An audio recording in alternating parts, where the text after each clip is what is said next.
आम जो परिवेश जो मैंने रोच समस्त सचेतन निज परिवेश समस्त को सचेतन करेंगे केमी से एरिया समस्त निशामुक्त रहे आउ समस्त कहवाई सुजोग दिया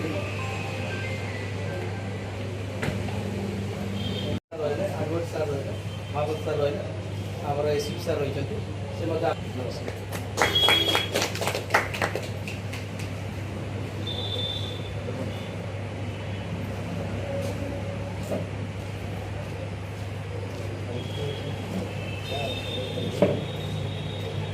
निशामुक्त ओडिशा जो आह्वान अच्छी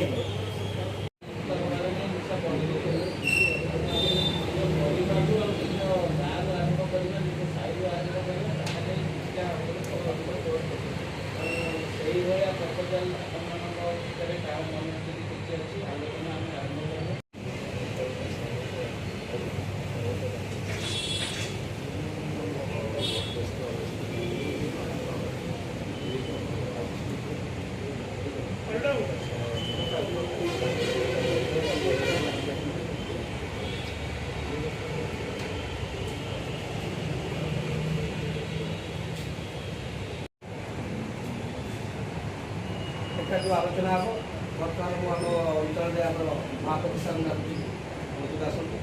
डाक्तर भी डाकुची आसନ୍ତୁ मंच राजस्व कोटी मद दुकान करेंगे जिलापाल को दायित्व देखते जिलापाल अक्शन कर प्रत्येक चुनी पर्दा देखुचे कांदिले कहीं शुणे ना सरकार राजस्व बढ़ आमको सचेतनता करें एठी आमे बसी 50 जन भीतर आम 20 जन सांबादिक आपण 30 जन बसिले सचेतनता हो पारिबनी आको आम भ्राम्यमाण बैठक करी कटक सदर पुलिस स्टेशन प्रत्येक ग्राम पंचायत ओल्लैब प्रत्येक पंचायत सरपंच वार्ड मेंबर एवं मिशन शक्तिर माँ मान मुझे एसएच गोष्ठी प्रत्येक पंचायत मिशन शक्ति 15-20 जन अच्छे सभानेत्री संपादक से माँ मान आज सामिल कर स्वामी मैंने निशा खाई अत्याचार कर राति अधे थाना को आम रास्ता गला तो मद दुकान बाड़िया पिटा ठिपी बंद खोलिया कथा नुह से खाई बाड़िया पिटा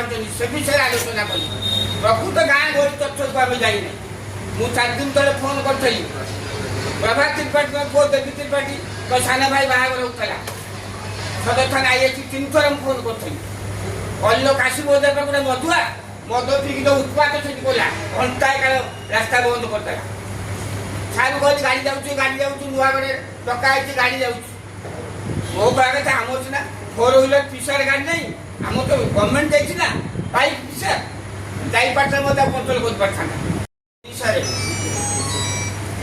भिड़ हिंसा जमुची प्रत्येक टीवी पर्दार आम मैंने देखिपार आखि आगे रखी राज्य सरकार प्रत्येक पुलिस स्टेशन को निर्देश देते निशा मुक्त अभियान बैठक आह्वान करके लोक सचेतनता कार्यक्रम जहाँफल भिड़ हिंसा दिन दिन लोप पाइब कम लोक सचेतन है से परिप्रेक्षी में सदर थाना आज आमको डाक आम मैंने एकाठी ये बहुत आलोचना है शुणुली कि भाई कहले कटक गोपालपुर फुलकर 4टा वार्ड मद दुकान उपर सचेतनता कार्यक्रम कले निशामुक्त हो प्रश्न उठूना सदर थाना एरिया है नियाली निर्वाचन मंडल 12 ब्लॉक 8 गोटे ग्राम पंचायत फुलखरा नियाली रास्ता केबिका पाखर 3टा पंचायत उराड़ी खंडेईटा आमण पंचायत एवं गोपालपुर फुलखरा 4टा वार्ड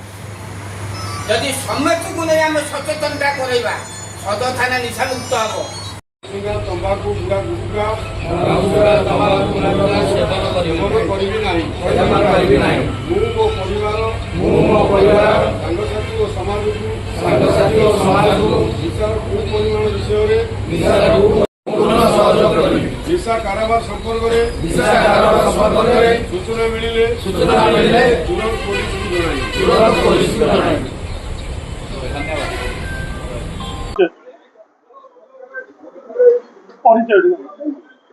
मुहल्ली उमाकांत रब्दन मोर गाँव है शंकरप्राण मुहल्ली वरिष्ठ आईनजीवी ट्राफिक मैनेजमेंट कमिटी जोटा अच्छी ମୁଁ ତାର ମଧ୍ୟ ଗୋଟେ ମେମ୍ବର। ଅନ୍ୟାନ୍ୟ ବହୁ କମିଟିରେ ଅଛି।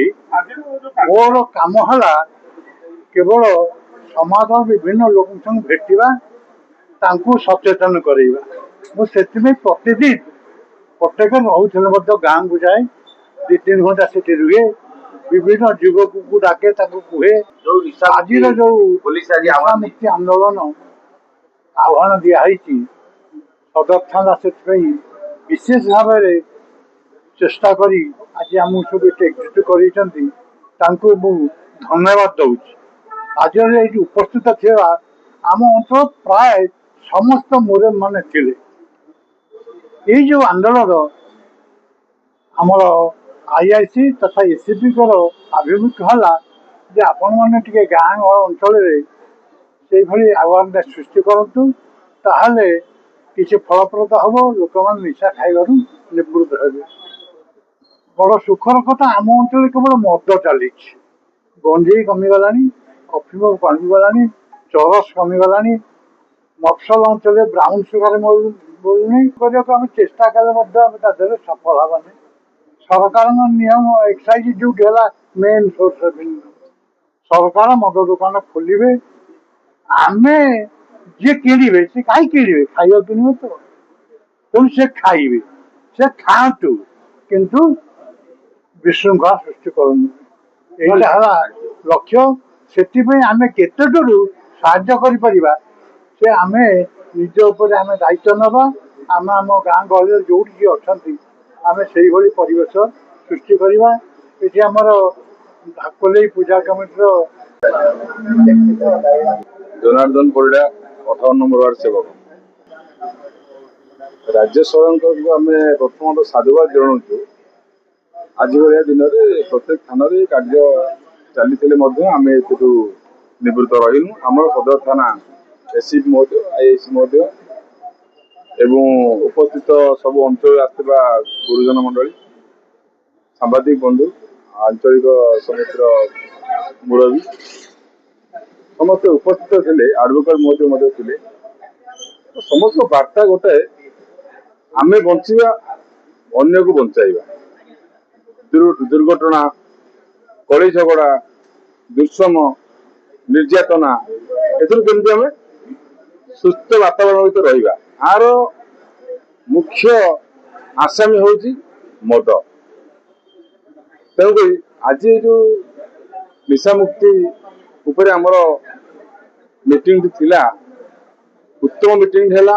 ସମସ୍ତଙ୍କ ମତାମତ ନିଆଗଲା, କାହାକୁ ଛଡ଼ା ଯାଇ ନାହିଁ। ଯେତିକି 50-100 ଲୋକ ଥିଲେ ସବୁ ମତାମତ ନିଆଗଲା। ତାପରେ ଯାହା ନିର୍ଦ୍ଦେଶ ଦେଲେ SCP ମହୋଦୟ, IIC ମହୋଦୟ, ଆମକୁ ଅନ୍ତରରୁ ଆମେ ତାଙ୍କୁ ଶୁଭେଚ୍ଛା ଜଣାଉଛୁ। ଅତି ଉତ୍ତମ ଆଲୋଚନାଟାକୁ ପ୍ରସଙ୍ଗରେ ହେଲା, ମୁଖ୍ୟ ମୁଦ୍ଦାଟା ରହିଲା ଯେ ସମସ୍ତଙ୍କର ସ୍ପିଚ୍ ଶୁଣିଲା ପରେ ଇଏ ନିଷ୍ପତ୍ତି ନିଆହେଲା ଆମର ଭାକଲେଇ ପୀଠରେ ଆଉ ଗୋଟେ ମିଟିଂଟି ହବ।